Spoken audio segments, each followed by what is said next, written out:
Hello traders, welcome back to my channel the Market Verse. आज की इस video में हम लोग डिस्कस करेंगे कि कैसे हम लोग अपने ट्रेड को प्लान कर सकते हैं, कैसे उसके अंदर हम लोग एक परफेक्ट एंट्री ले सकते हैं, कहां पर हम लोग को अपने ट्रेड से एग्जिट लेना चाहिए और कैसे हम लोग एक फेक ब्रेकआउट और ब्रेकडाउन को रिकॉग्नाइज करेंगे जिससे कि हम लोग एक सक्सेसफुल इंट्रा ट्रेडर बन पाए। तो इसीलिए इस वीडियो को आप लोग अंत तक जरूर देखिएगा और उसके बाद जो भी डाउट्स होगा आप लोगों का आप लोग नीचे कमेंट सेक्शन में पूछ सकते हैं। तो ट्रेडर्स, इंट्रा ट्रेडिंग करने के बहुत सारे मेथड्स हैं, लेकिन पार्टिकुलरली 4 मेथड्स बहुत ही ज्यादा फेमस है। सबसे पहला है न्यूज बेस्ड ट्रेडिंग, जहां पर हम लोग एक पार्टिकुलर न्यूज को ट्रेड करते हैं। दूसरा होता है स्कैल्पिंग, जहां पर हम लोग एक बहुत ही बड़े कैपिटल के साथ में एक छोटा सा टारगेट एम करते हैं और एक छोटे से टाइम पीरियड में अपने प्रॉफिट को बुक करते हैं। तीसरा होता है रेंज ट्रेडिंग, जहां पर हम लोग किसी भी स्टॉक को उसके सपोर्ट के आसपास में बाई करते हैं और रेजिस्टेंस के आसपास में सेल करते हैं। और चौथा होता है ब्रेकआउट और ब्रेकडाउन ट्रेडिंग, जहां पर हम लोग कैंडल स्टिक पैटर्न्स और चार्ट पैटर्न्स को फाइंड आउट करते हैं और उसके अंदर अपने ट्रेड को प्लान करते हैं और प्रॉपर ब्रेकआउट और ब्रेकडाउन आने पर अपने ट्रेड को एग्जीक्यूट करते हैं। तो यहाँ पर ट्रेडर्स, मैं आप लोगों को ये बतलाना चाह रहा हूँ कि इंट्रा ट्रेडिंग करने के बहुत सारे मेथड्स है और हर एक मेथड से आप लोग प्रॉफिट अर्न कर सकते हैं। लेकिन अगर आप लोग ये सोचिएगा कि इन चारों मेथड्स को यूज करते हुए आप लोग प्रॉफिट अर्न कर लेंगे तो फिर आप लोगों को एक बहुत ही बड़ा लॉस हो सकता है, क्योंकि ट्रेडर्स नो डाउट प्रॉफिट बनाया जा सकता है। न्यूज बेस्ड ट्रेडिंग करके भी प्रॉफिट बनता है, स्कैल्पिंग से भी प्रॉफिट बनता है, रेंज ट्रेडिंग से भी बहुत ही अच्छा प्रॉफिट बनता है और ब्रेकआउट और ब्रेकडाउन ट्रेडिंग से तो बनता ही है। लेकिन अगर आप लोग चाहिएगा कि आप लोग रेंज ट्रेडिंग भी कर ले, स्कैल्पिंग भी कर ले, न्यूज से भी ट्रेड कर लें, तो फिर आप लोग कभी भी एक प्रॉफिटेबल इंट्रा ट्रेडर नहीं बन पाइएगा, क्योंकि हर एक ट्रेडिंग मेथड आपस में एक दूसरे से बहुत ही ज्यादा अलग होता है। हम लोग को हर एक के अंदर अलग अलग तरीके से अपने ट्रेड को प्लान करना पड़ता है। तो इसीलिए मेरा सजेशन यही रहेगा कि सबसे पहले आप लोग किसी एक ट्रेडिंग मेथड को प्रैक्टिस कीजिए और उसके अंदर रेगुलरली प्रॉफिट बनाने का ट्राई कीजिए, जिससे कि आप लोगों को और भी ज्यादा कॉन्फिडेंस आएगा। तो इस वीडियो के अंदर ट्रेडर्स हम लोग पार्टिकुलरली नंबर 3 और नंबर 4 को डिस्कस करने वाले हैं और इन्हीं दो मेथड के अंदर कैसे हम लोग अपनी एंट्री को प्लान करते हैं, कहां पर हमारा स्टॉप लॉस होना चाहिए, कैसे हम लोग अपने रिस्क को कम कर सकते हैं, इन्हीं सारी चीजों के ऊपर में डिस्कस करने वाले हैं। तो वीडियो को ट्रेडर्स स्टार्ट करने से पहले मैं आप लोगों को ये बतलाना चाहूंगा कि अगर आप लोगों को थोड़ा सा भी दिक्कत हो रहा है, एक अच्छी एनालिसिस होने के बावजूद भी आप लोग प्रॉफिट अर्न नहीं कर पा रहे, तो फिर ये मेथड जिसे मैं पर्सनली भी यूज करता हूँ, ये आपके लिए बहुत ही ज्यादा हेल्पफुल साबित हो सकती है। तो इन दोनों मेथड्स को अच्छे से समझने के लिए ट्रेडर्स 3 चीजें बहुत ही अच्छी तरह से क्लियर होनी चाहिए। सबसे पहली होती है सपोर्ट, दूसरा होता है रेजिस्टेंस और तीसरा होता है वॉल्यूम। अगर आप लोगों के चार्ट में वॉल्यूम ग्राफ नहीं दिख रहा है तो सिंपली आप लोग इंडिकेटर्स पर क्लिक कर सकते हैं, इसके अंदर वॉल्यूम सर्च कर सकते हैं और उसके बाद आप लोग जैसे ही वॉल्यूम पर क्लिक कीजिएगा आप लोगों के ग्राफ के नीचे में वॉल्यूम चार्ट दिखने लगेगा, जो किसी भी ट्रेड में हम लोग को एंट्री प्लान करने के लिए देखना बहुत ही ज्यादा जरूरी है। और दूसरा होता है सपोर्ट और रेजिस्टेंस, जिसे अच्छी तरह से समझने के लिए हम लोग 2 लाइंस को ड्रॉ करने वाले हैं। तो ऊपर वाली लाइन को हम लोग रेजिस्टेंस कहते हैं, क्योंकि यहीं से स्टॉक के अंदर हम लोग को बार बार एक रिजेक्शन देखने के लिए मिलता है और प्राइसेस यहाँ से फॉल करना स्टार्ट कर देती हैं। और नीचे वाली लाइन को हम लोग सपोर्ट कहते हैं, क्योंकि यहीं से हम लोग को स्टॉक के अंदर एक बाइंग स्ट्रेंथ देखने के लिए मिलता है और प्राइस के अंदर भी इंक्रीजमेंट होते हुए नजर आता है। तो आई होप आप लोगों को रेजिस्टेंस और सपोर्ट अब बहुत ही अच्छी तरह से क्लियर हो गया होगा। इसे हम लोग और भी अच्छी तरह से समझने के लिए सपोर्ट को हम लोग डिमांड जोन भी कहते हैं और रेजिस्टेंस को हम लोग सप्लाई जोन कहते हैं, क्योंकि सपोर्ट के आसपास से ही हम लोग को स्टॉक के अंदर एक डिमांड क्रिएट होते हुए नजर आता है। वहीं पर रेजिस्टेंस के आसपास में जैसे ही स्टॉक पहुंचता है वहां से हम लोग को एक सप्लाई जोन क्रिएट होते हुए नजर आता है, जिस कारण से हम लोग को स्टॉक के अंदर फॉलिंग प्रेशर क्रिएट होते हुए दिखता है। तो रेजिस्टेंस ड्रॉ करने के लिए ट्रेडर्स आप लोगों को बस एक लाइन ढूंढना होगा जहां पर स्टॉक बार बार जाकर के रिजेक्शन फेस कर रहा है और जहां से स्टॉक के अंदर हम लोग को एक सेलिंग प्रेशर क्रिएट होते हुए नजर आ रहा है। सिमिलरली सपोर्ट ड्रॉ करने के लिए आप लोग को उस पार्टिकुलर लाइन को ढूंढना होगा जहां पर स्टॉक बार बार जाकर के सपोर्ट लेते हुए हम लोग को नजर आ रहा है और यहीं से इसके अंदर हम लोग को एक बाइंग स्ट्रेंथ देखने के लिए मिल रहा है। और रेजिस्टेंस और सपोर्ट ट्रेडर्स हॉरिजॉन्टल भी हो सकते हैं, थोड़े से इंक्लाइंड भी हो सकते हैं। इनका जो एंगल होता है ट्रेडर्स वो 90 डिग्री से ज्यादा होता है और 180 डिग्री से कम होता है या फिर 180 डिग्री के इक्विवेलेंट होता है। और जितना बड़ा एंगल होगा वो सपोर्ट और रेजिस्टेंस उतना ही ज्यादा स्ट्रांग होगा। अगर 180 डिग्री यानी कि हॉरिजॉन्टल सपोर्ट और रेजिस्टेंस है तो ये बहुत ही ज्यादा स्ट्रांग माना जाएगा। वहीं पर अगर कहीं आप लोगों को इंक्लाइंड रेजिस्टेंस दिखता है तो ये हॉरिजॉन्टल के मुकाबले थोड़ा सा वीक रेजिस्टेंस हम लोग कंसीडर करने वाले हैं। तो जैसे ही ट्रेडर्स हम लोग किसी भी स्टॉक के अंदर रेजिस्टेंस और सपोर्ट को ड्रॉ कर लेते हैं, हम लोग को एक पार्टिकुलर पैटर्न देखने के लिए मिल जाता है। उसके बाद हम लोग उस पार्टिकुलर स्टॉक के अंदर अपने ट्रेड को प्लान कर सकते हैं और एक अच्छा खासा प्रॉफिट जनरेट कर सकते हैं। तो अब यहाँ से ट्रेडर्स हमारा एग्जीक्यूशन प्लान स्टार्ट होने वाला है। अब हम लोग यहाँ पर डिसाइड करेंगे कि कहाँ पर हम लोग अपनी एंट्री को प्लान कर सकते हैं, कितने मिनट के कैंडल स्टिक पैटर्न को हम लोग को वॉच करना है। तो इसीलिए अब यहाँ से आप लोग इस वीडियो को और भी ज्यादा ध्यान से देखिएगा। तो उसके लिए ट्रेडर्स सबसे सबसे पहले हम लोग को ये जानना होगा कि आखिर कोई भी स्टॉक प्राइस मोमेंटम क्यों देती है, क्यों इस पार्टिकुलर स्टॉक के अंदर हम लोग को लगातार एक अपसाइड और डाउनसाइड का मोमेंटम देखने के लिए मिल रहा है। तो ट्रेडर्स, स्टॉक मार्केट के अंदर कंटिन्यूअसली हम लोग को बाइंग और सेलिंग देखने के लिए मिलता है। हमेशा किसी भी पार्टिकुलर स्टॉक के अंदर बायर्स और सेलर्स मौजूद रहते हैं, जिसको आप लोग किसी भी स्टॉक के मार्केट डेप्थ को ओपन करके देख सकते हैं। लेफ्ट साइड में आप लोगों को बायर्स का वॉल्यूम देखने के लिए मिलेगा और राइट साइड में आप लोग सेलर्स के वॉल्यूम को देख सकते हैं। तो अगर इस स्टॉक को हम लोग इस पार्टिकुलर टाइम फ्रेम पर भी देखेंगे तो यहाँ पर भी हम लोग को कुछ लोग बाई और कुछ लोग सेल करते हुए नजर आएंगे। लेकिन ट्रेडर्स, इस पॉइंट पर हम लोग को बायर्स जो है वो डोमिनेट करते हुए नजर आएंगे, क्योंकि प्राइस के अंदर हम लोग को इंक्रीजमेंट देखने के लिए मिल रहा है। वहीं सिमिलरली अगर हम लोग इस पॉइंट ऑफ टाइम पर एनालाइज करेंगे तो यहाँ पर भी हम लोग को बायर्स और सेलर्स देखने के लिए डेफिनेटली मिल जाएंगे। लेकिन इस केस में ट्रेडर्स हम लोग देख सकते हैं कि सेलर्स डोमिनेट कर रहे हैं, क्योंकि प्राइस के अंदर हम लोग को कंटिन्यूअसली एक डिक्रीजमेंट होते हुए नजर आ रहा है। तो ये जो बाई और सेल है वो किसी भी स्टॉक के अंदर कंटिन्यूअसली चलते रहता है। लेकिन जब कभी भी स्टॉक अपने सपोर्ट और अपने रेजिस्टेंस के आसपास में आकर के ट्रेड करने लगता है तो उस केस में बायर्स और सेलर का जो लड़ाई है वो और भी ज्यादा बढ़ जाता है। यानी कि रेजिस्टेंस के आसपास में जैसे ही कोई भी स्टॉक ट्रेड करने लगता है तो बायर्स वहां पर ट्राई करते हैं उस रेजिस्टेंस को ब्रेक करने का और एक अपसाइड का मोमेंटम दिखलाने का। वहीं पर सेलर्स यहां पर ट्राई करते हैं स्टॉक के अंदर एक फॉलिंग प्रेशर क्रिएट करने का। तो इसीलिए ट्रेडर्स, सपोर्ट और रेजिस्टेंस के पास में जैसे ही कोई भी स्टॉक ट्रेड करने लगता है वहां पर हम लोग को एक बहुत ही घमासान फाइट देखने के लिए मिलता है। और जो भी इस फाइट का विनर होता है, यानी कि अगर इस फाइट में बायर्स डोमिनेट करते हैं तो फिर हम लोग को यहाँ पर एक ब्रेकआउट देखने का मौका मिलता है और स्टॉक और भी बड़े अपसाइड की तरफ मोमेंटम देता है। लेकिन अगर यहाँ पर सेलर्स डोमिनेट करते हैं तो फिर हम लोग को यहाँ पर से एक सेलिंग प्रेशर क्रिएट होते हुए नजर आता है और प्राइस के अंदर हम लोग को एक फॉलिंग प्रेशर क्रिएट होते हुए दिखता है। तो ट्रेडर्स, हम लोग अपने स्टॉक के अंदर एंट्री क्लियर विनर को देखते हुए डिसाइड करते हैं। अगर यहाँ पर बायर्स की जीत होती है तो फिर हम लोग बाई साइड में यहाँ पर अपने ट्रेड को इनिशिएट कर सकते हैं। लेकिन अगर यहाँ पर सेलर जीतता है तो फिर हम लोग सेलिंग साइड में अपने ट्रेड को इनिशिएट कर सकते हैं और एक अच्छा खासा प्रॉफिट जनरेट कर सकते हैं। लेकिन ट्रेडर्स, जैसा कि मैंने आप लोगों को वीडियो के स्टार्टिंग में ही बतलाया था कि हम लोग को हर एक तरह के इंट्रा ट्रेड में ट्रेडिंग नहीं करना है। तो इसीलिए ट्रेडर्स, अब यहाँ पर आप लोगों को डिसाइड करना पड़ेगा कि आप लोग एक ब्रेकआउट ट्रेडर बनना चाहते हैं या फिर एक रेंज ट्रेडर बनना चाहते हैं। क्योंकि जो लोग यहाँ पर रेंज ट्रेडिंग करना पसंद करते हैं वो लोग यहाँ पर पार्टिकुलरली ये चाहेंगे कि सेलर्स यहाँ पर डोमिनेट करे और यहाँ से इन लोगों को रिवर्सल देखने का मौका मिले। वहीं पर जो लोग ब्रेकआउट ट्रेड्स करना पसंद करते हैं उन लोगों का एम ये रहेगा कि बायर्स यहाँ पर डोमिनेट करें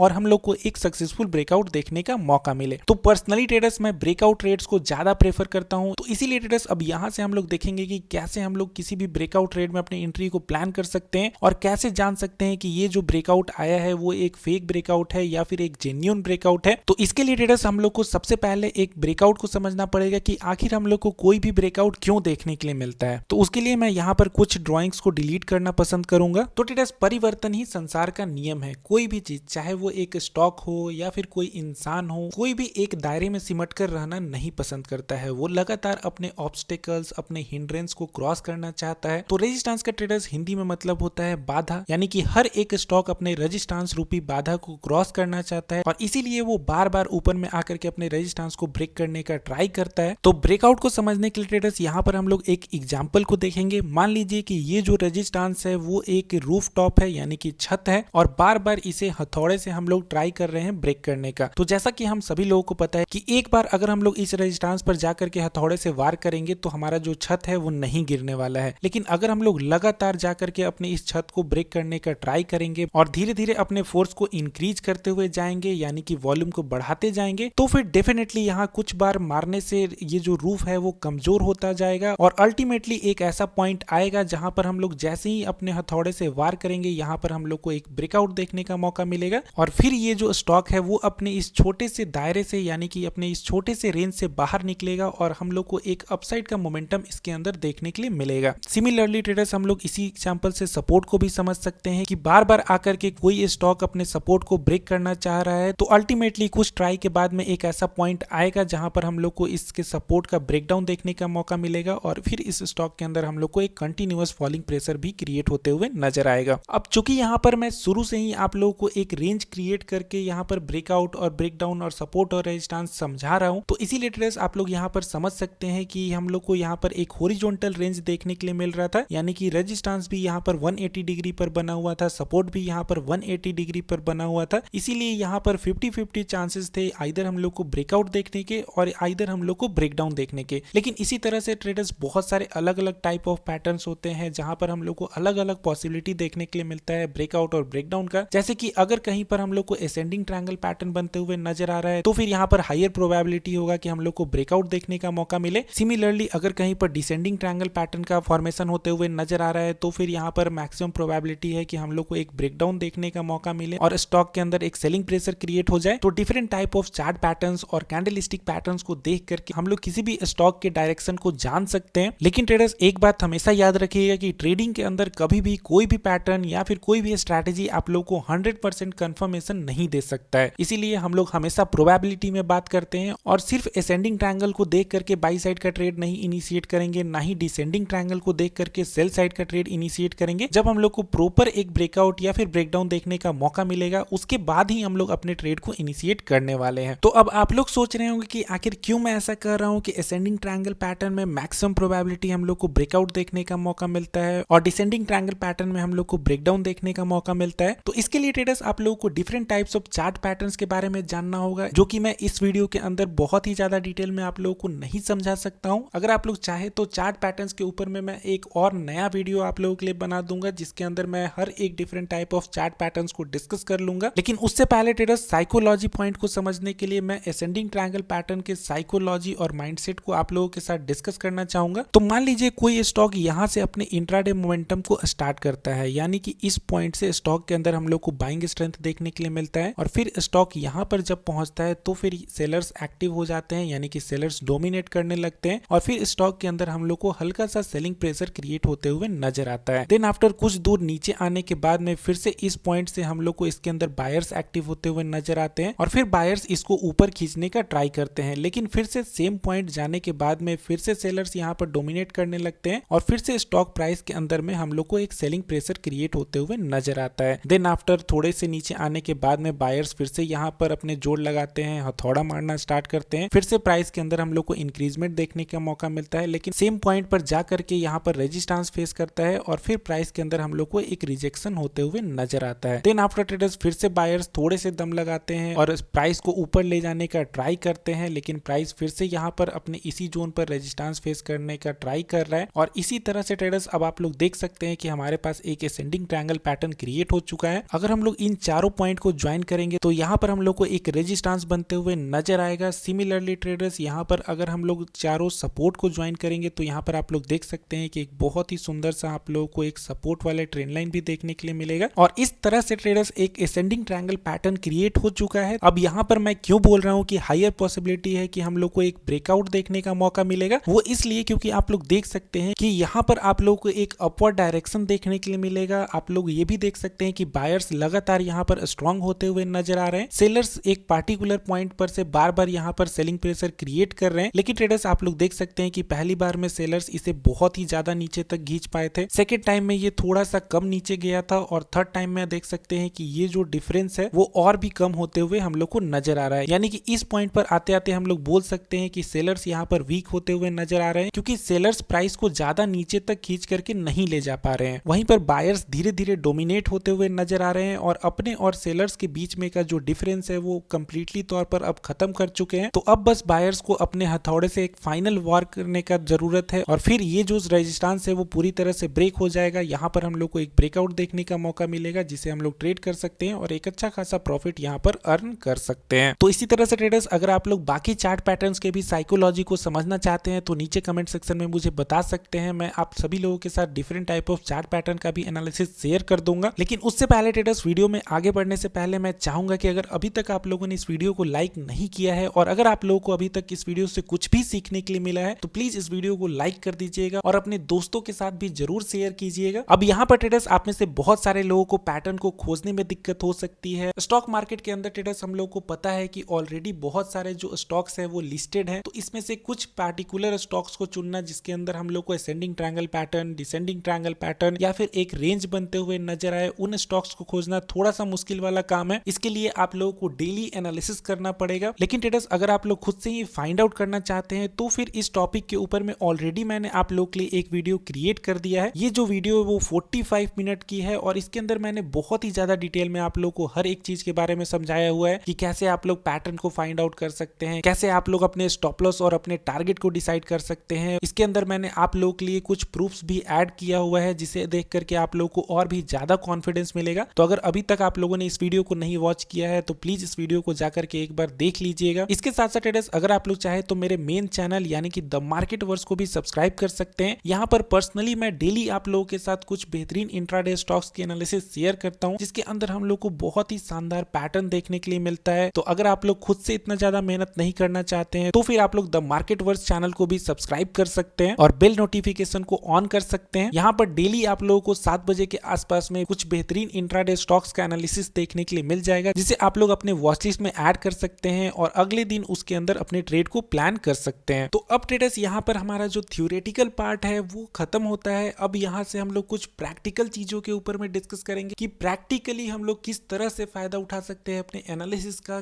कैसे अपने एंट्री को प्लान कर सकते हैं। तो ट्रेडर्स, जैसा कि हम सभी लोग जानते हैं कि market daily Monday to Friday 9 बजे से लेकर के 3:30 बजे तक ओपन रहता है और इसी के बीच में हम लोग को अपना ट्रेडिंग एग्जीक्यूट करना होता है। लेकिन इस टाइम में से भी 9 बजे से लेकर के 9:08 तक प्री मार्केट सेशन रहता है, जिसके अंदर हम लोग कोई भी ट्रेडिंग नहीं कर सकते हैं। और हम लोगों के लिए ट्रेडर्स ट्रेडिंग करने के लिए 9:15 पर मार्केट ओपन होता है, जहां पर हम लोग अपने ऑर्डर्स को प्लेस कर सकते हैं, किसी भी ट्रेड में एंट्री ले सकते हैं। और 3:20 से पहले हम लोग को उस ट्रेड को स्क्वायर ऑफ करना पड़ता है अगर हम लोग इंट्राडे ट्रेडिंग कर रहे हैं तो, नहीं तो फिर उस ट्रेड से हम लोग ऑटोमेटिकली एग्जिट हो जाएंगे। और उसके बाद हमारा जो ब्रोकर है वो हमारे ऊपर थोड़े से चार्ज भी लगाएगा, क्योंकि ट्रेडर्स इंट्राडे ट्रेडिंग का मतलब ही होता है कि आज ही हम लोग को बाई करना है और आज ही हम लोग को सेल करना है। इसीलिए 3:20 से पहले ही, इनफैक्ट 3:15 से पहले ही आप लोग अपने ट्रेड को खत्म कर लीजिएगा और इसके बाद आप लोग कोई भी अपने नए ट्रेड को इनिशिएट मत कीजिएगा। तो ट्रेडर्स, जैसा कि आप सभी लोग देख सकते हैं कि प्रॉपर 6 घंटे हैं हम लोगों के पास ट्रेडिंग करने के लिए, और इन 6 घंटे में से अगर हम लोग 1 या 2 इंट्राडे स्टॉक के अंदर भी एक सक्सेसफुल ट्रेड को एग्जीक्यूट कर लेते हैं तो फिर हम लोग more than enough profit generate कर सकते हैं। तो इसीलिए ट्रेडर्स, ट्रेडिंग के अंदर मेरा सबसे पहला रूल है कि मैं अपने ट्रेड्स को 9:20 के बाद ही इनिशिएट करता हूं। यानी कि मार्केट जब 9:15 पर ओपन होता है उसके बाद मैं मार्केट को 5 मिनट का टाइम देता हूं सेटल होने के लिए, क्योंकि 9:15 पर मार्केट के अंदर बहुत ही ज्यादा वोलेटिलिटी देखने के लिए मिलता है। ऊपर से ट्रेडर्स, अगर आप लोग इस टाइम पर कोई भी लिमिट ऑर्डर प्लेस कीजिएगा तो आप लोगों को उस पार्टिकुलर टाइम पर एग्जीक्यूट ही नहीं होगा। और अगर आप लोग मार्केट ऑर्डर को प्लेस करते हैं तो लेट से कि अगर आप लोग किसी पार्टिकुलर स्टॉक को 200 पर बाई करना चाहते हैं तो वो फिर आप लोगों के लिए 202 पर बाई हो जाएगा, क्योंकि 9:15 पर वोलेटिलिटी जो है वो बहुत ही ज्यादा हाई रहती है। तो किसी भी इंट्राडे ट्रेडर को इस टाइम पर अपने ट्रेड्स को एग्जीक्यूट डेफिनेटली नहीं करना चाहिए ट्रेडर्स, क्योंकि मैं अपने पर्सनल एक्सपीरियंस से आप लोगों को बता रहा हूं कि जितने भी बार मैं 9:15 से लेकर के 9:20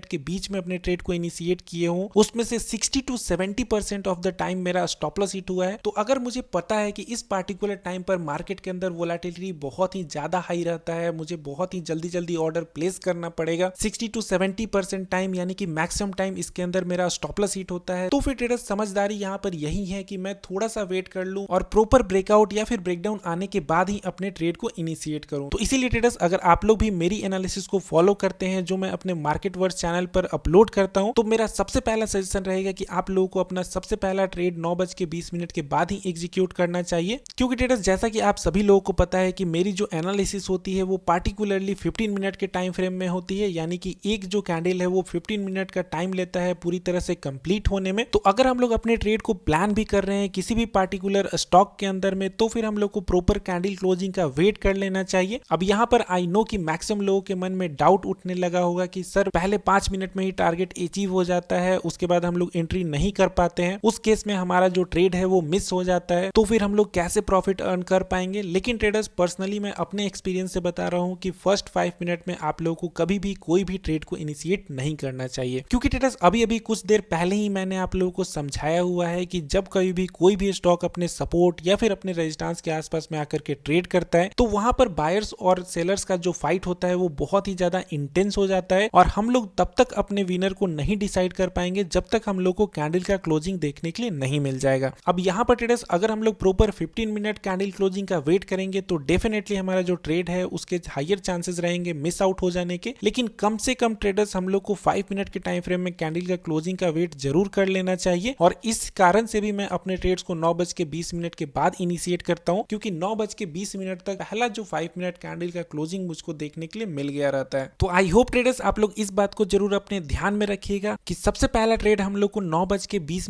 के बाद ही इनिशिएट करना है। और इसके साथ साथ ट्रेडर्स रूल नंबर 2 ये रहेगा कि हम लोगों को सिर्फ एक ही ट्रेड प्लेस करना है 9:20 से लेकर के 9:30 के बीच में, क्योंकि ट्रेडर्स फर्स्ट 5 मिनट में भी हम लोग को मैक्सिमम चांसेस रहता है कि कोई फेक ब्रेकआउट या फिर ब्रेकडाउन देखने का मौका मिल जाए। इसीलिए ट्रेडर्स हम लोग हल्का सा सेफ साइड में ट्रेड करेंगे और सिर्फ एक ही स्टॉक के अंदर अपने एंट्री को प्लान करने वाले हैं। क्योंकि ट्रेडर्स अगर हम लोग 9:30 के बाद भी अपने ट्रेडिंग को स्टार्ट करते हैं तो भी हमारे पास भरपूर टाइम रहेगा, इनफैक्ट पूरे 6 घंटे का टाइम है कि हम लोग को सिर्फ एक या दो सक्सेसफुल इंट्राडे ट्रेड में ट्रेडिंग को प्लान करना है। तो टाइमिंग का कोई भी दिक्कत नहीं है। और हो सकता है ट्रेडर्स अब आप में से बहुत सारे लोग ये बोलने वाले हैं कि सर 10 बजे के बाद मार्केट के अंदर हम लोग को उतना बड़ा मोमेंटम देखने का मौका नहीं मिलता है। तो ट्रेडर्स ऐसा कुछ भी नहीं होता है। अभी फ्राइडे के दिन ही ट्रेडर्स मैंने जितने भी इंट्राडे स्टॉक के एनालिसिस आप लोगों के साथ शेयर किया था उसमें से आप लोग देख सकते हैं कि एनएलसी इंडिया के अंदर लगभग हम लोग को 10:45 पर ब्रेकडाउन देखने का मौका मिला है और उसके बाद भी यहाँ पर एक अच्छा खासा इंट्राडे फॉल जनरेट होते हुए नजर आ रहा है। सिमिलरली ट्रेडर्स आरती इंडस्ट्रीज के अंदर भी हम लोग देख सकते हैं कि लगभग 10:15 पर हम लोग को ब्रेकडाउन देखने का मौका मिला था और उसके बाद यहाँ पर हम लोग को एक कंटिन्यूअस फॉल होते हुए नजर आ रहा है। तो ट्रेडर्स सबसे पहले हम लोग को अपने माइंडसेट को सुधारना होगा कि 9:30 के बाद भी हम लोग को कुछ बेहतरीन ट्रेड्स करने के लिए मिल जाएगा, क्योंकि मार्केट के अंदर ट्रेडर्स बहुत ही ज्यादा स्टॉक्स अवेलेबल है और हम लोग को सिर्फ एक या दो स्टॉक को ही पकड़ना है और उसके अंदर ही अपने ट्रेड को इनिशिएट करना है। तीसरा रूल ट्रेडर्स हमारा ये रहने वाला है कि अगर हम लोग 5 मिनट के टाइम फ्रेम में क्लोजिंग को देखते हुए अपने ट्रेड में इंटर कर जाते हैं, लेकिन उसी रिस्पेक्टिव रनिंग 15 मिनट कैंडल में हम लोग को कोई भी क्लोजिंग देखने का मौका नहीं मिलता है हम लोगों के ट्रेड के डायरेक्शन में, तो फिर हम लोग इमीडिएटली उस ट्रेड से एग्जिट कर जाएंगे। क्योंकि ट्रेडर्स अल्टीमेटली हमारा जो एनालिसिस है वो 15 मिनट के टाइम फ्रेम पर होता है और 15 मिनट के टाइम फ्रेम में भी कैंडल का क्लोजिंग आना उतना ही ज्यादा इंपॉर्टेंट है जितना कि 5 मिनट के टाइम फ्रेम में। हम लोग 5 मिनट के टाइम फ्रेम में अपने एंट्री को बस इसलिए ही प्लान करते हैं ताकि हम लोग अपने एंट्री को मिस नहीं कर दे। तो आई होप आप लोगों के लिए ये जो पॉइंट है वो पूरी तरह से क्लियर हो गया होगा। अगर अभी भी किसी को डाउट है तो यहाँ पर मैं एक एग्जांपल से समझाना चाहूंगा। तो यहाँ पर ट्रेडर्स आप लोग समझ सकते हैं कि ये जो लाइन है वो एज ए रेजिस्टेंस की तरह काम करने वाली है और यहाँ पर इसके ब्रेकआउट आने पर हम लोग बाई साइड में अपने ट्रेड को प्लान करेंगे। तो 5 मिनट के टाइम फ्रेम में ट्रेडर्स हम लोग को यहाँ पर एक प्रॉपर कैंडल का क्लोजिंग देखने के लिए मिल जाता है और उसके बाद ट्रेडर्स हम लोग अपने ट्रेड में इंटर कर जाते हैं। लेकिन ट्रेडर्स जैसा कि हम सभी लोग जानते हैं कि एक 15 मिनट के कैंडल में हम लोग को 3 5 मिनट के कैंडल बनते हुए नजर आ रहा है। तो इसीलिए ट्रेडर्स जैसे ही हम लोग किसी भी ट्रेड में इंटर कर जाएंगे उसके बाद हम लोग अपने चार्ट को 15 मिनट के टाइम फ्रेम पर एनालाइज करना स्टार्ट कर देंगे और 15 मिनट के टाइम फ्रेम में भी ये जो रनिंग कैंडल है उसका क्लोजिंग रेजिस्टेंस के ऊपर में ही होना चाहिए। अगर ऐसा नहीं होता है तो फिर हम लोग सिंपली अपने ट्रेड से एग्जिट कर जाएंगे, या तो कॉस्ट टू कॉस्ट या फिर हल्का सा लॉस में। आई होप अब आप लोगों के लिए ये जो रूल नंबर 3 है वो भी पूरी तरह से क्लियर हो गया होगा। इसके बाद ट्रेडर्स नेक्स्ट रूल में आप लोग ये बात याद रख सकते हैं कि एक अच्छा ट्रेड आप लोग को कम से कम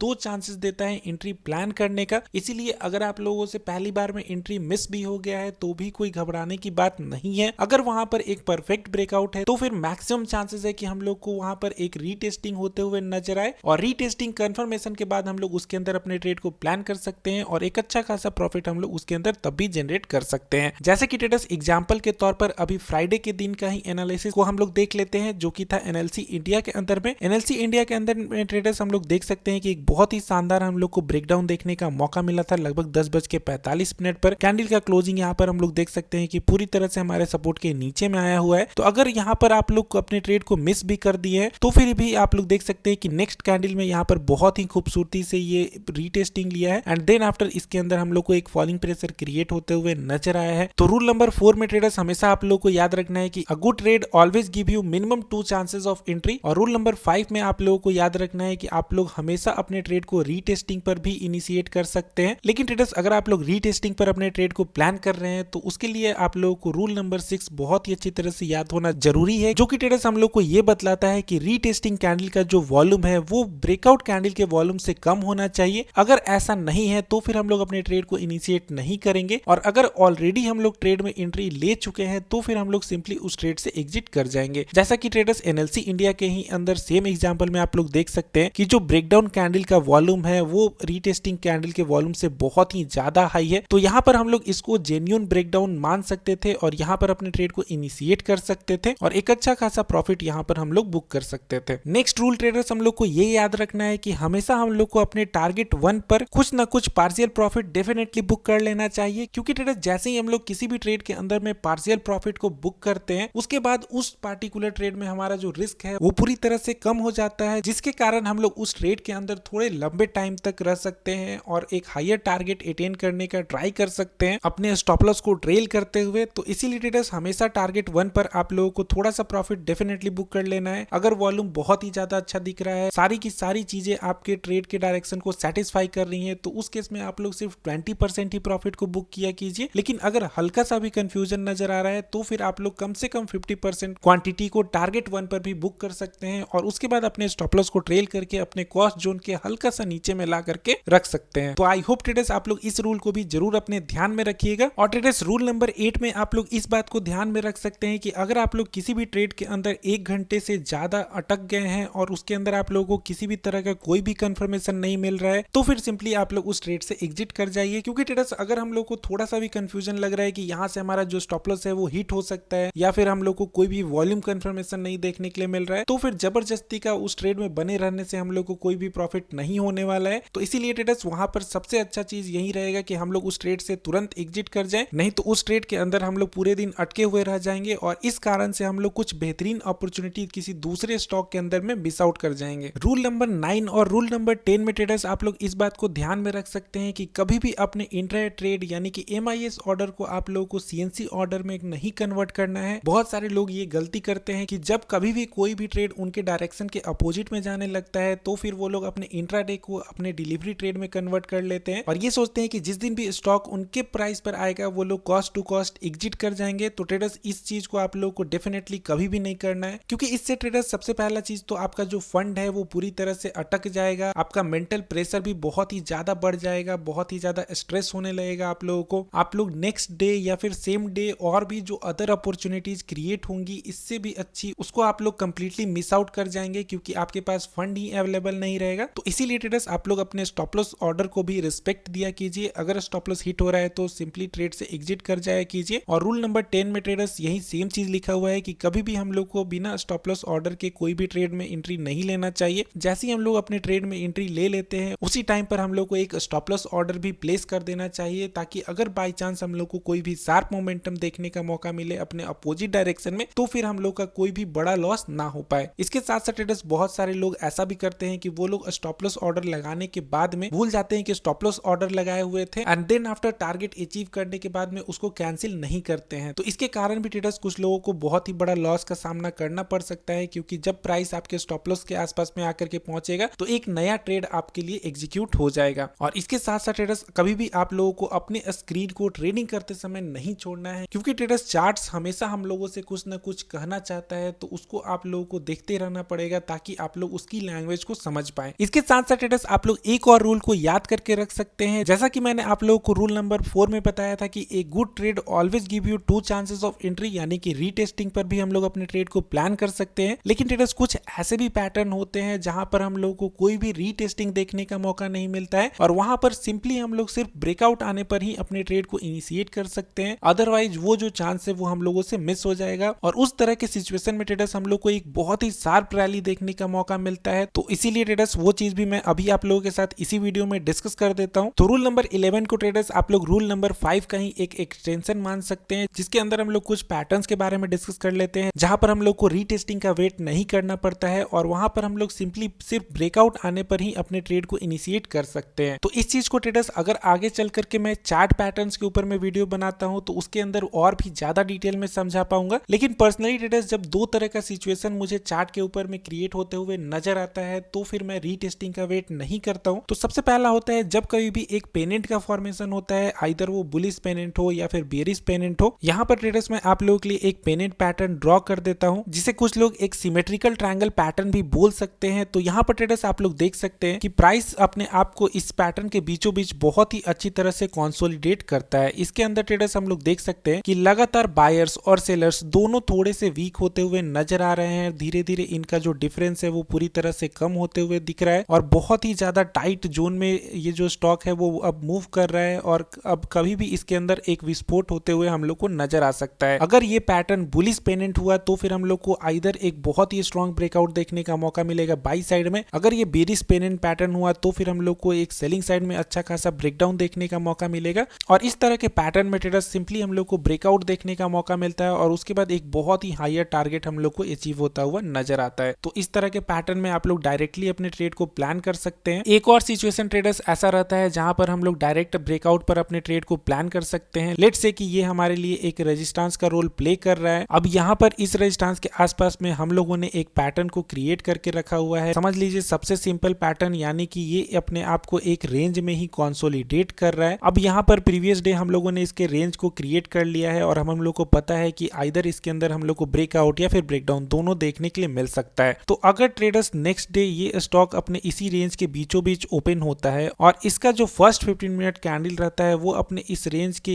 या तो अपर साइड को या फिर लोअर साइड को टच करता है, देन आफ्टर हम लोग फर्स्ट 15 मिनट के ब्रेकआउट पर ही अपने ट्रेड को इनिशिएट कर सकते हैं। अगर ये अप साइड में ब्रेक करता है तो फिर हम लोग बाई साइड के ट्रेड को इनिशिएट कर सकते हैं। अगर डाउन साइड में ब्रेकडाउन देखने का मौका मिलता है तो फिर हम लोग सिंपली ब्रेकडाउन पर ही अपने ट्रेड को इनिशिएट कर सकते हैं। हालांकि ट्रेडर्स इस तरह के केसेस में भी हम लोग को 30 to 40% टाइम में रीटेस्टिंग देखने के लिए जरूर मिल जाता है, लेकिन पर्सनली ये जो पैटर्न है वो बहुत ही ज्यादा कन्विक्शन मुझको देता है किसी भी पैटर्न के मुकाबले में। तो यहाँ पर मैं बिना रीटेस्टिंग के वेट किए हुए ही अपने ट्रेड को इनिशिएट कर देता हूँ। तो जिन लोगों को ये जो सिचुएशन है वो अभी तक अच्छी तरह से समझ में नहीं आया है उन लोगों के लिए मैं यहाँ पर फिर से एक बार क्लियर कर देता हूँ। इसको ट्रेडर्स आप लोग एक रूल की तरह भी याद करके रख सकते हैं कि जब कभी भी हमारा जो फर्स्ट 15 मिनट कैंडल का हाई है या फिर लो है वो हमारे सपोर्ट या फिर रेजिस्टेंस को टच करता है and then after next candle में या फिर 2-3 कैंडल के बाद में हम लोग को कोई भी ब्रेकआउट या फिर ब्रेकडाउन देखने का मौका मिलता है तो सिंपली हम लोग ब्रेकआउट पर ही अपने ट्रेड को इनिशिएट कर सकते हैं। वहां पर हम लोग को कोई भी रीटेस्टिंग के वेट करने का जरूरत नहीं है। लेकिन ट्रेडर्स इस तरह के केस में भी आप लोगों को एक बात जरूर ध्यान में रखना है कि अगर आप लोगों की एंट्री लेने के बाद में 5 मिनट कैंडल का जो क्लोजिंग है वो आपके रेजिस्टेंस के ऊपर में या फिर सपोर्ट के नीचे में नहीं होता है तो फिर आप लोग सिंपली उस ट्रेड से एग्जिट कर जाइएगा। तो आई होप ये सारे रूल्स आप लोग हमेशा अपने ध्यान में रखेंगे। और ट्रेडर्स ऐसा बिल्कुल भी नहीं है कि इन रूल्स को फॉलो करने से आप लोगों के ट्रेड्स मिस नहीं होंगे। डेफिनेटली कुछ ना कुछ ट्रेड्स तो हमेशा ही मिस होंगे। अभी फिनोलेक्स इंडस्ट्रीज के अंदर ही फ्राइडे के दिन हम लोगों ने ट्रेड को प्लान किया हुआ था। अब यहाँ पर हम लोग को इसको 219 के ऊपर में बाई करना था, लेकिन यहाँ पर गैप अप ओपनिंग ही देखने के लिए मिल गया। तो पर्सनली इसके अंदर हम लोगों ने बाई साइड में ही अपने ट्रेड को प्लान किया हुआ था, लेकिन उसके बावजूद भी हम लोग यहाँ पर कोई भी प्रॉफिट नहीं बना पाए। लेकिन फिर भी कोई दिक्कत की बात नहीं है, क्योंकि ट्रेडर्स मैं ऑलरेडी बहुत बार आप लोगों को बता चुका हूँ कि बहुत ही ज्यादा स्टॉक्स अवेलेबल हैं ट्रेड करने के लिए। अगर 2-3 स्टॉक में हमारा एंट्री मिस भी हो जाता है तो भी कोई दिक्कत की बात नहीं है। धीरे धीरे जैसे जैसे आप लोग इन रूल्स को फॉलो करते जाइएगा उसके बाद आप लोग इन रूल्स को हल्का सा मॉडिफाई भी कर सकते हैं। 5 मिनट की कैंडल की जगह पर आप लोग 3 मिनट कैंडल क्लोजिंग के बाद में भी अपने ट्रेड को इनिशिएट कर सकते हैं, क्योंकि ट्रेडर्स मैक्सिमम 5 मिनट कैंडल में अगर 3 मिनट तक वो उस ब्रेकआउट को सस्टेन करता है एक अच्छे वॉल्यूम के साथ में तो 5 मिनट में भी हम लोग को कैंडल का क्लोजिंग देखने के लिए जरूर मिल जाता है। लेकिन ये सारी चीजें आप लोग तभी कर पाएंगे जब रेगुलरली आप लोग इन 12 रूल्स को अच्छी तरह से फॉलो कीजिएगा। तो अगर ट्रेडर्स आप लोग भी इन 12 रूल्स को फॉलो करते हैं, बहुत ही अच्छी तरह से याद कर लेते हैं, तो फिर डेफिनेटली ये सारे रूल्स आपके ट्रेडिंग के लिए बहुत ही ज्यादा हेल्पफुल साबित हो सकते हैं। और अगर आप लोगों को कहीं पर भी कोई भी दिक्कत आ रही है तो फिर ट्रेडर्स आप लोग मेरे लाइव ट्रेडिंग वीडियोस को देख सकते हैं, जहां पर मैं पर्सनली इन्हीं सारे मेथड्स और रूल्स को यूज करते हुए अपने ट्रेड्स को प्लान करता हूं। 2 live intraday analysis video already मैंने अपने चैनल पर अपलोड कर दिया है, एक 20 मिनट की है और एक 9 मिनट की है, और इन दोनों के अंदर मैंने इन्हीं 12 रूल्स को फॉलो करते हुए अपने ट्रेड्स को प्लेस किया हुआ है और एक अच्छा खासा प्रॉफिट भी जनरेट किया है। तो आप लोग जाइए इन दोनों वीडियोस को भी जरूर एक बार चेक कर लीजिएगा, ताकि आप लोगों को और भी अच्छी तरह से ये सारे के सारे रूल्स समझ में आ जाए। अगर कोई भी डाउट रह गया है तो आप लोग नीचे कमेंट सेक्शन में पूछ सकते हैं। कहीं पर भी ये वीडियो आप लोगों को हल्का सा भी समझ में नहीं आया है तो आप लोग बेझिझक अपने डाउट्स नीचे कमेंट सेक्शन में पूछ सकते हैं, क्योंकि ट्रेडर्स आप लोग अगर इन सारे रूल्स को फॉलो करते हैं तो फिर आप लोग डेफिनेटली एक सक्सेसफुल ट्रेडर बन जाइएगा। वो ऐसा मैं क्यों कह रहा हूँ, क्योंकि ट्रेडर्स ट्रेडिंग में हमारे लिए सिर्फ 5 आउटकम्स ही निकलता है। या तो हम लोग बिग लॉस कर सकते हैं, या फिर हम लोग का एक छोटा सा लॉस हो सकता है, या फिर हम लोग अपने ट्रेड को ब्रेक इवन पर खत्म करते हैं, या फिर हल्का सा प्रॉफिट होता है, या फिर हम लोग उस ट्रेड के अंदर में एक बड़ा प्रॉफिट जनरेट कर सकते हैं। इन 5 आउटकम के अलावा ट्रेडर्स ट्रेडिंग के अंदर में हम लोग को अदर कोई भी आउटकम देखने का मौका नहीं मिलता है। और इन 5 में से ट्रेडर्स सिर्फ बिग लॉस ही एक ऐसा आउटकम है जिसको हम लोग को पूरी तरह से अवॉइड करना है, क्योंकि अगर हम लोग एक अच्छे रिस्क रिवॉर्ड रेशियो को फॉलो करते हैं, लेट्स से कि मिनिमम 1:2 को भी फॉलो करते हैं, तो भी कभी कभार लॉस भी होता है हम लोग को, तो हम लोग उसको बहुत ही अच्छी तरह से रिकवर कर सकते हैं और अपने आप को एक प्रॉफिटेबल इंट्राडे ट्रेडर बना सकते हैं। तो अगर आप लोग इन 12 रूल्स को बहुत ही अच्छी तरह से पढ़िएगा तो आप लोगों को समझ में आएगा कि जिस भी कारण से हम लोग को बिग लॉस हो सकता था, उन सारी चीजों को मैंने इन 12 रूल्स के अंदर में एड्रेस कर दिया है। अगर आप लोग इन सारे रूल्स को फॉलो करते हैं तो फिर आप लोगों का कभी भी बिग लॉस नहीं होने वाला है। तो ट्रेडर्स अगर आप लोगों को इस वीडियो से थोड़ा सा भी कुछ सीखने के लिए मिला है और अगर आप लोगों को मेरी ये जो लर्निंग वीडियो है वो पसंद आई है तो प्लीज इस वीडियो को लाइक कर दीजिएगा। साथ ही में ट्रेडर्स लर्निंग चैनल को भी जरूर सब्सक्राइब कर लीजिएगा। यहाँ पर भी मैं आप लोगों के लिए बहुत सारे लर्निंग वीडियोस ऑलरेडी अपलोड कर चुका हूँ और अभी इसी मंथ में आप लोगों के लिए एक और लर्निंग वीडियो यहाँ पर अपलोड हो जाएगा, तो इसीलिए आप लोग इसे जरूर सब्सक्राइब कर दीजिएगा। इसके साथ साथ ट्रेडर्स आप लोग बेहतरीन इंट्राडे एनालिसिस के लिए मेरे main channel the Market Verse को भी जरूर सब्सक्राइब करके रख लीजिएगा। तो आज के लिए ट्रेडर्स बस इतना ही। आई होप आप लोगों को मेरी ये जो वीडियो है वो पसंद आई होगी। प्लीज इसे अपने दोस्तों के साथ शेयर कीजिएगा। धन्यवाद।